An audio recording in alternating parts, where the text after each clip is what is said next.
Alright, here we got another problem. X is equal to 8 times square root x.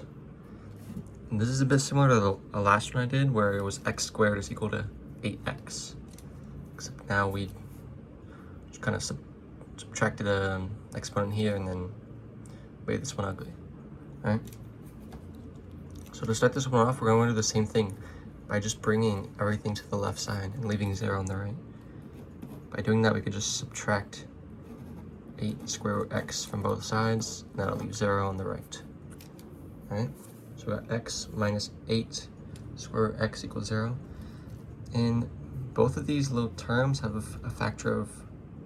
common factor of square root x. So we could factor that out. So square root x times square root x, since you multiply that back out, it'll be that x. And if you multiply that back out, it'll be negative 8 square root x. Alright? And since we're dealing with factors, and we're trying to see what makes everything 0, if just one of these factors equals 0, everything's going to be 0. So let's test the first factor. Well, you could kind of just like look, square root of x, when does that equal 0? It's just going to be when x equals 0. That's kind of it. I mean, yeah. So now we could look at I guess I'll draw an arrow. And then now we can look at the second factor, square root x minus 8. And we're going to want to have this factor equal 0, like everything inside the parentheses. Since if this is 0, it's going to be 0 multiplied by whatever this is. And then that's going to be 0 no matter what, since 0 times something is 0. Alright? And when does square root x minus 8 equal 0?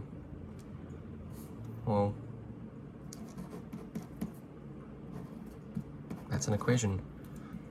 So we could write it like this.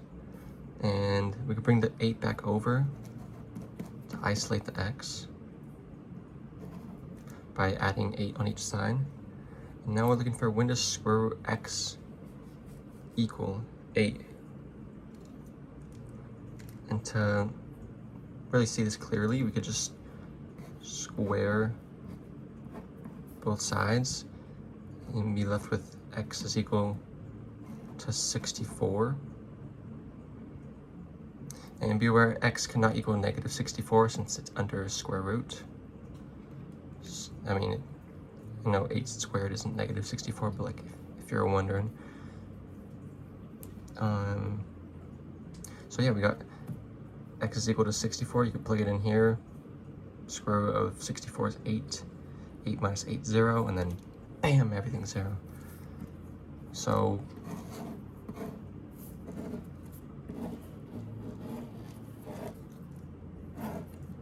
we got our answers. X equals 0 and x equals 64.